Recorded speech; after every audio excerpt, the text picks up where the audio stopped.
فأعوذ بالله السميع العليم من الشيطان الرجيم من همزه ونفسه ونفخه بسم الله الرحمن الرحيم اقترب للناس حسابهم وهم في غفلة معرضون اللهم أرنا الحق حقا وارزقنا اتباعه وأرنا الباطل باطلا وارزقنا اجتنابه اللهم علمنا بما ينفعنا وانفعنا بما علمتنا وارزقنا علما رب اشرح لي صدري ويسر لي أمري واحلل عقدة من لساني يفقهوا قولي رب زدني علما رب زدني علما اللهم رب زدنی علما۔ معزز سامعین، حاضرین جمعہ، تمام قسم کی حمد و ثنا، بزرگی اور برتری، عظمت و کبریائی اس مالک مختار رب ذوالجلال کے لیے لائق و زیبا ہے جس نے ہم سب کو پیدا کیا، زندگی گزارنے کے لیے ہر طرح کی نعمتیں اور سہولتیں عطا فرمائی اور اپنے آخری رسول جناب محمد رسول اللہ صلی اللہ علیہ وسلم کے امتی بننے کا شرف بخشا۔ اللہ کی حمد و ثنا کے بعد بے شبہ درود و سلام کی ڈالیاں نچھاور ہوں اس ذات مقدسہ مطہرہ اور مبارکہ پر جو ساری کائنات کے لیے رشد و ہدایت بنا کر کے رحمت بنا کر کے بھیجے گئے۔ اللہم صلی وسلم وبارک علیہ۔ میرے اسلامی بھائیوں، ہم اور آپ یہ جو زندگی گزار رہے ہیں، دنیا کی زندگی، ہماری یہ زندگی یا تو عیش و عشرت میں، موج مستی میں اور خوشحالی میں گزر رہی ہے، یا دکھوں، تکلیفوں، مصیبتوں، پریشانیوں اور تنگ دستی میں گزر رہی ہے۔ پھر بھی جس کنڈیشن میں ہم اور آپ دنیا کی یہ زندگی جی رہے ہیں، یہ ہمارے لیے بہتر ہے، کیونکہ اس زندگی کے بعد آنے والے تمام مراحل انتہائی کٹھن اور تکلیف دہ ہوں گے۔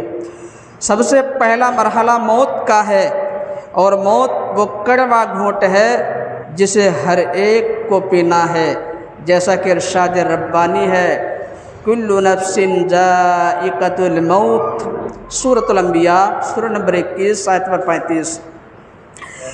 دوسرا مرحلہ قبر کا ہے۔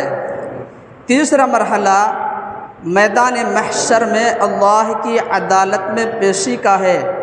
لیکن یاد رکھیے، اللہ کی عدالت میں پیش ہونے سے پہلے، اللہ کے سامنے کھڑے ہو کر اپنے کیے کا حساب و کتاب دینے سے پہلے قیامت قائم ہوگی، اور قیامت تبھی قائم ہوگی جب اس کی چھوٹی بڑی ساری نشانیاں جو صحیح احادیث میں تفصیل کے ساتھ بتائی گئی ہیں ظاہر ہو جائیں گی۔ تو آج کے خطبہ جمعہ میں قیامت کی چند چھوٹی نشانیاں صحیح احادیث کی روشنی میں آپ کو بتانے کی کوشش کروں گا انشاءاللہ تعالی۔ اللہ سے دعا ہے وہ ہم سب کو حق بولنے، خود اس پر عمل کرنے اور حق کا پیغام دوسروں تک پہنچانے کی توفیق دے، آمین۔ برادران اسلام، قیامت کی چھوٹی نشانیوں میں سے ایک نشانی ہے دین اسلام اجنبی ہو جائے گا۔ اجنبی کسے کہتے ہیں؟ اجنبی اسے کہتے ہیں جسے کوئی پہچانتا نہ ہو، جسے کوئی جانتا نہ ہو۔ آپ نے دیکھا ہوگا جب کہیں سے کوئی اجنبی آدمی آتا ہے تو لوگ بار بار اس کی طرف نگاہ اٹھا کر دیکھتے ہیں کہ آدمی کون ہے، کہاں سے آیا ہے اور کیوں آیا ہے۔ یہ سوالات لوگوں کے ذہنوں میں بار بار اٹھتے رہتے ہیں۔ اسی طرح ایک زمانہ آئے گا دین اسلام اجنبی ہو جائے گا، لوگ دین کو بالکل بھول جائیں گے۔ حدیث کے اندر آیا، صحیح مسلم کتاب الایمان چیپٹر نمبر 1 حدیث نمبر 145، اللہ کے رسول صلی اللہ علیہ وسلم نے فرمایا بدأ الاسلام غریبا وسيعود كما بدأ غریبا فطوبى للغرباء، کہ اسلام اجنبی کی حالت میں شروع ہوا تھا دوبارہ ویسا ہی ہو جائے گا جیسے شروع میں تھا۔ تو اجنبی لوگوں کے لیے خوشخبری ہے۔ میرے بھائیوں، غربا سے مراد کون لوگ ہیں؟ تو یاد رکھیے، غربا سے مراد وہ چند نیک لوگ ہوں گے جو فتنہ اور فساد کے دور میں، قتل و غارت کے زمانے میں دعوت و تبلیغ کا کام کریں گے، لوگوں کو ایک اللہ کی طرف بلائیں گے، لوگوں کو اسلام کے بارے میں بتائیں گے۔ جب چاروں طرف ہاہاکار مچا ہوگا، ہر جگہ فتنہ ہی فتنہ ہوگا، لوگ فتنوں سے پریشان ہو جائیں گے، اتنے پریشان ہوں گے کہ موت کی تمنا اور آرزو کرنے لگیں گے۔ حدیث کے اندر آیا، صحیح بخاری کتاب الفتن چیپٹر نمبر 94 حدیث نمبر 7115، اللہ کے رسول صلی اللہ علیہ وسلم نے فرمایا، لا تقوم الساعة حتى يمر الرجل بقبر الرجل فيقول یا لیتنی مکانا۔ نبی صلی اللہ علیہ وسلم نے کہا کہ قیامت اس وقت تک قائم نہ ہوگی جب تک کہ لوگوں کی یہ حالت نہ ہو جائے کہ ایک آدمی اپنے ساتھی کی قبر کے پاس سے گزرے گا تو کہے گا، اے کاش میں اس کی جگہ اس قبر میں ہوتا۔ دوسری حدیث میں یہاں تک ہے، آدمی اپنے ساتھی کی قبر پہ لیٹ جائے گا اور کہے گا، اے کاش میں خود اس قبر کے اندر لیٹا ہوتا، اے کاش یہ میری قبر ہوتی۔ یعنی فتنے اتنے زیادہ ہوں گے کہ لوگ فتنوں سے پریشان ہو کر موت کی آرزو کرنے لگیں گے۔ اس وقت وہی چند نیک لوگ جن کے بارے میں اس حدیث میں کہا گیا ہے، وہ سب سے آخر میں دین کی دیا جلا کر رکھیں گے، لوگوں کو اللہ کی طرف بلائیں گے، دین سکھائیں گے، دین کی اہمیت بتائیں گے، لوگوں کو اللہ سے جوڑنے کی کوشش کریں گے، اسلام سے جوڑنے کی کوشش کریں گے، یہاں تک کہ لوگوں کو اسلام سکھانے کے لیے، اسلام کے بارے میں بتانے کے لیے، دین سکھانے کے لیے، اللہ سے جوڑنے کے لیے، اسلام سے جوڑنے کے لیے اپنے گھر بار اور اپنے بال بچوں تک کو بھی چھوڑ دیں گے، تاکہ اللہ کے بندوں تک اللہ کا پیغام صحیح طریقے سے پہنچا سکے۔ حدیث میں ایسے ہی لوگوں کو غربا کہا گیا ہے، لیکن یاد رکھیے یہ بالکل آخری مرحلہ میں ہوگا۔ اس وقت اسلام صرف 2 شہروں میں سمٹ جائے گا۔ حدیث کے اندر آیا، صحیح مسلم کتاب الایمان چیپٹر نمبر 1 حدیث نمبر 146، اللہ کے رسول صلی اللہ علیہ وسلم نے فرمایا، وَهُوَ يَأْرِزُ بَيْنَ الْمَسْجِدَيْنِ كَمَا تَأْرِزُ الْحَيَّةُ فِي جُحْرِهَا، کہ دین اسلام سمٹ کر 2 شہروں میں 2 مسجدوں میں آ جائے گا، جیسے سانپ سمٹ کر سکڑ کر اپنے بل میں چلا جاتا ہے۔ میرے بھائیوں، 2 مسجدوں سے مراد کون سی مسجدیں ہیں؟ تو یاد رکھیے 2 مسجدوں سے مراد حرمین شریفین کی مسجدیں ہیں، مطلب صرف مکہ اور مدینہ میں اسلام کو پہچاننے والا، اسلام کو جاننے والا اور اسلام کا نام لینے والا ہوگا، باقی پوری دنیا میں کہیں بھی کوئی بھی اسلام کا نام لینے والا ہوگا اور نہ اسلام کو جاننے والا اور نہ پہچاننے والا ہوگا، یہ حالت ہو جائے گی۔ میرے بھائیوں، آپ نے سنا ہوگا کہ شروع میں اسلام کا کوئی چرچا نہیں تھا، اسلام قبول کرنے والے صرف چند ہی نیک لوگ تھے، اسلام قبول کرنے والے صرف چند لوگ تھے، وہ بھی بہت ہی کمزور، لاچار، مجبور اور بے بس تھے۔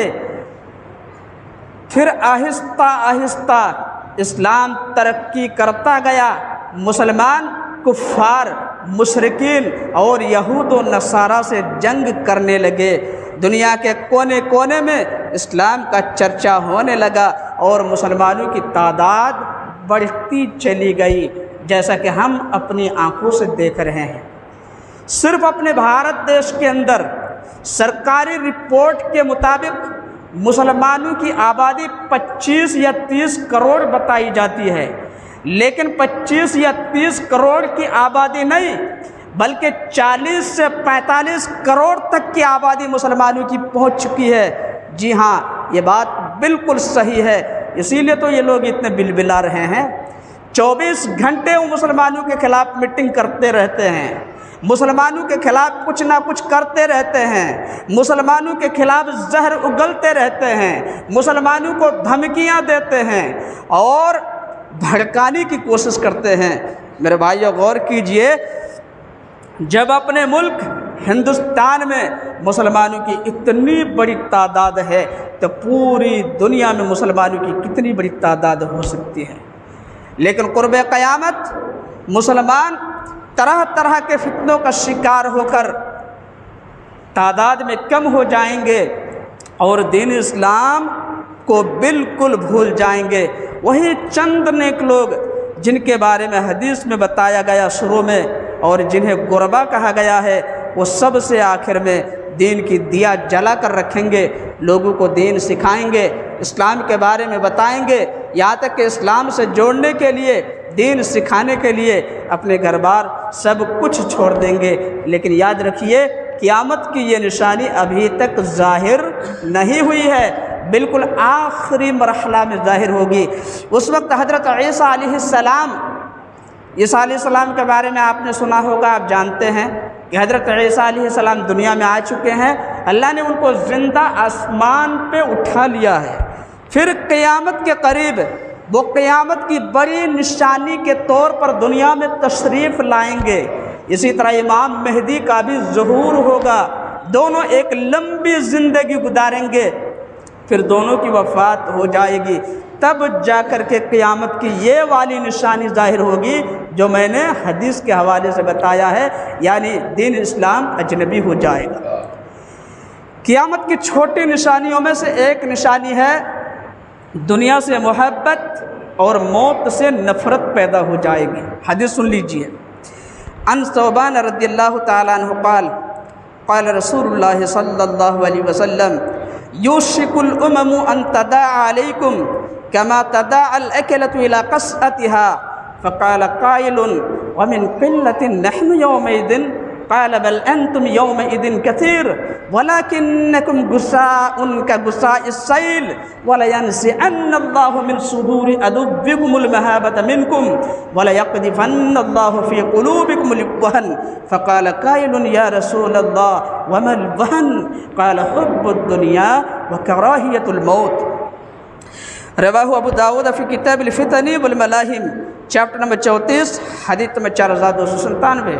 سیدنا ثوبان رضی اللہ تعالیٰ عنہ بیان کرتے ہیں، اللہ کے رسول صلی اللہ علیہ وسلم نے فرمایا، قیامت کے قریب ساری قومیں تم پر اسی طریقے سے ٹوٹ پڑیں گی جیسے ایک بھوکا انسان کھانے کے دسترخوان پر، کھانے کے پیالے پہ ٹوٹ پڑتا ہے۔ پوچھنے والے نے پوچھا، اللہ کے رسول کیا اس وقت ہماری تعداد کم ہوگی؟ آپ صلی اللہ علیہ وسلم نے کہا نہیں، بلکہ تم اس وقت کثیر تعداد میں ہوگے، لیکن تمہاری حیثیت اس جھاگ کی مانند ہوگی جو پانی کی سطح پر بہتی ہے، یعنی پانی پہ اٹھنے والے بلبلے کی مانند ہو جاؤ گے، اور تمہارے دشمنوں کے دلوں سے اللہ تمہارا خوف نکال دے گا اور تمہارے دلوں میں وہن ڈال دے گا۔ پوچھنے والے نے پوچھا، اللہ کے رسول وہن کیا ہے؟ فرمایا، دنیا سے محبت اور موت سے نفرت۔ میرے بھائیوں، آج جب ہم اپنے سماج پہ نظر ڈالتے ہیں، اپنے حالات کا جائزہ لیتے ہیں، تو ہمیں معلوم ہوتا ہے آج مسلمانوں میں یہ دونوں بیماریاں کسی وائرس کی طرح پوری طرح پھیل چکی ہیں۔ کینسر کی جڑوں کی طرح مسلمانوں میں یہ دونوں بیماریاں جڑ پکڑ چکی ہیں، یقین نہیں آتا ہے تو آپ خود غور کر کے دیکھ لیں۔ آج زیادہ تر مسلمان دنیا کی زندگی سنوارنے میں، دنیا کی زندگی بنانے میں مصروف ہے۔ میں دنیا میں سب سے زیادہ کیسے کامیاب ہو جاؤں، سب سے بڑا سیٹھ کیسے بن جاؤں، سب سے زیادہ پیسے والا کیسے بن جاؤں، سب سے بڑا بزنس مین کیسے بن جاؤں، ایک دکان ہے دوسری دکان کیسے ہو جائے، ایک بڑا سا گھر ہے دوسرا بڑا گھر کب ہوگا، ایک گاڑی گھر میں ہے دوسری گاڑی کب آئے گی، سماج میں، سوسائٹی میں، معاشرہ میں میرا نام سب سے اونچا کیسے ہو جائے، بس اسی کی فکر ہے۔ مرنے کے بعد کیا ہوگا، قبر میں کیا سلوک کیا جائے گا، حشر کے میدان میں کیا ہوگا اور آخرت میں کیا ہوگا، اس کی کوئی فکر نہیں۔ اسی طرح اسلام سے دور ہوتے جا رہے ہیں، دین کو چھوڑے ہوئے ہیں، اعمال نہیں کر رہے ہیں، اور اسی طرح اللہ سے دور ہو رہے ہیں، اللہ کے گھروں سے دور ہو رہے ہیں، اس کی کوئی فکر نہیں۔ نبی کی سنتوں کی دھجیاں اڑائی جا رہی ہیں، کوئی فکر نہیں۔ ایمان خراب ہو رہا ہے، عقیدے پہ حملے ہو رہے ہیں، کوئی فکر نہیں، بس دنیا بنانے کی فکر ہے۔ یہی وجہ ہے آج مسلمان پوری دنیا میں مارے جا رہے ہیں، کاٹے جا رہے ہیں اور ذلیل و رسوا کیے جا رہے ہیں۔ میرے بھائیوں، اس کا ایک ہی سولوشن ہے، اس کا ایک ہی حل ہے کہ ہم مسلمان دنیا کی اندھی محبت چھوڑ کر آخرت کی فکر کرنا شروع کر دیں۔ مرنے کے بعد کیا ہوگا ذرا سوچیں، اندھیری قبر کے بارے میں سوچیں، جہاں صرف اعمال کام آئیں گے۔ آپ دنیا میں کیا ہیں، آپ کی حیثیت کیا ہے، آپ کیا کر رہے ہیں، کہاں کے نیتا ہیں، کہاں کے وی آئی پی آدمی ہیں، کہاں کے مینیجر ہیں، کہاں کے کیا ہیں، کچھ بھی دیکھا نہیں جائے گا، بلکہ صرف یہ دیکھا جائے گا اور پوچھا جائے گا کہ یہ دنیا سے کیا لے کر کے آیا ہے۔ اس لیے میرے بھائیوں، اللہ کا خوف اپنے دل میں پیدا کریں، اور حالات جو ہمارے خلاف کریٹ کیے جا رہے ہیں، دن بدن حالات بد سے بدتر ہوتے جا رہے ہیں، اللہ کی بارگاہ میں آ کر اجتماعی توبہ کریں اور اللہ سے اپنے گناہوں کی معافی مانگیں، اور یہ بات اچھی طرح جان لیں کہ آخرت کی زندگی ہماری اصل زندگی ہے۔ اگر اس زندگی میں ہم کامیاب نہیں تو ہم کچھ بھی نہیں۔ بہرحال دنیا سے محبت اور موت سے نفرت قیامت کی یہ نشانی ظاہر ہو چکی ہے اور ہم اپنی آنکھوں سے دیکھ رہے ہیں۔ قیامت کی چھوٹی نشانیوں میں سے ایک نشانی ہے مسلمان ترکوں سے جنگ کریں گے۔ حدیث سن لیجئے، ان ابی ہریرہ رضی اللہ تعالی عنہ ان رسول اللہ صلی اللہ علیہ وسلم قال لا تقوم الساعة حتى تقاتل الترك صغار الاعین حمر الوجوہ زلف الانوف كأن وجوههم المجان المترقہ۔ رواہ البخاری فی کتاب الجہاد والسیر، چیپٹر نمبر 56، حدیث نمبر 2928۔ سیدنا ابو ہریرہ رضی اللہ تعالیٰ عنہ سے مروی ہے، اللہ کے رسول صلی اللہ علیہ وسلم نے فرمایا کہ قیامت اس وقت تک قائم نہ ہوگی جب تک کہ تم لوگ ترکوں سے جنگ نہ کر لو۔ ترک لوگ کیسے ہوں گے، وہ دیکھنے میں کیسے لگیں گے، آگے نبی صلی اللہ علیہ وسلم نے بتا دیا۔ صغار الاعین، چھوٹی چھوٹی آنکھوں والے ہوں گے، مطلب ان کی آنکھیں بہت چھوٹی ہوں گی۔ حمر الوجوہ، سرخ چہرے والے ہوں گے، مطلب گورے چٹے ہوں گے۔ زلف الانوف، چپٹی ناکوں والے ہوں گے۔ کأن وجوہہم المجان المترقہ، گویا کہ ان کے چہرے چمکتی ہوئی ڈھال کی مانند ہیں، یعنی بڑے موٹے چہرے والے ہوں گے۔ میرے بھائیوں، قیامت کی یہ نشانی ظاہر ہو چکی ہے۔ ترک لوگوں کا علاقہ کہاں تھا تو سن لیجئے، خراسان کے مشرق میں اور ہندوستان کے شمال میں، چین وغیرہ کی طرف ان کا علاقہ تھا۔ وہ لوگ منگول کے رہنے والے تھے، اس لیے ان کو منگول بھی کہا جاتا ہے، ان کو تاتار اور مغول بھی کہا جاتا ہے۔ آپ گوگل میں سرچ کریں گے، صحرائے گوبی کے نام سے آپ کو ایک چیز ملے گی، لیکن ہمارے نوجوانوں کو ان چیزوں سے کیا مطلب ہے؟ بس پب جی، فری فائر اور نہ جانے کیا کیا گیمز آ گئے ہیں، اسی کے پیچھے پڑے ہوئے ہیں۔ آج نوجوانوں کی حالت دیکھ کر دل کٹتا ہے۔ ہمارے نوجوانوں کی اتنی شاندار ماضی ہے، اگر ہم بیان کرنا شروع کر دیں تو ہمارے نوجوان چلو پر پانی میں ڈوب کے مر جائیں گے، لیکن کیا کہا جائے، آج ہمارے نوجوانوں کو موبائل سے فرصت نہیں ہے۔ بہرحال صحرائے گوبی آپ وہاں سرچ کریں گے آپ کو ملے گا، تو وہ منگول کا علاقہ تھا، جو منگولی تھے یا تاتاری تھے یا مغول تھے، وہ لوگ جنگلوں میں رہنا پسند کرتے تھے۔ میرے بھائیوں، وہ لوگ اتنے ظالم تھے، انسانی تاریخ میں انسانیت پر ویسا ظلم کسی اور قوم نے نہیں کیا جو ظلم ان منگولوں نے، ان تاتاریوں نے اس وقت کے مسلمانوں پہ کیا تھا۔ اس وقت مسلمانوں کی دو سلطنتیں قائم تھیں، ایک خوردم شاہی سلطنت جو سلطان علاء الدین محمد کی تھی، اور دوسری خلافت عباسیہ جو بغداد میں قائم تھی۔ ان منگولوں نے، ان تاتاریوں نے دونوں سلطنتوں کو تباہ و برباد کر دیا اور ان کی اینٹ سے اینٹ بجا دی۔ خوردم شاہی سلطنت کو جو سلطان علاء الدین محمد کی تھی، اسے چنگیز خان نے تباہ کیا تھا۔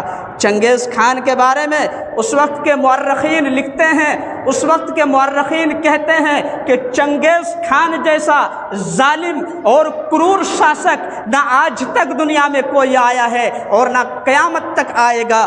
لوگ اس کا نام سنتے ہی تھر تھر کانپنے لگتے تھے۔ وہ مسلمانوں کو قتل کر کے مسلمانوں کے سروں کا مینار کھڑا کر دیا کرتا تھا، اور کسی مسلمان کو قتل کر کے اس کی کھوپڑی میں شراب پیا کرتا تھا۔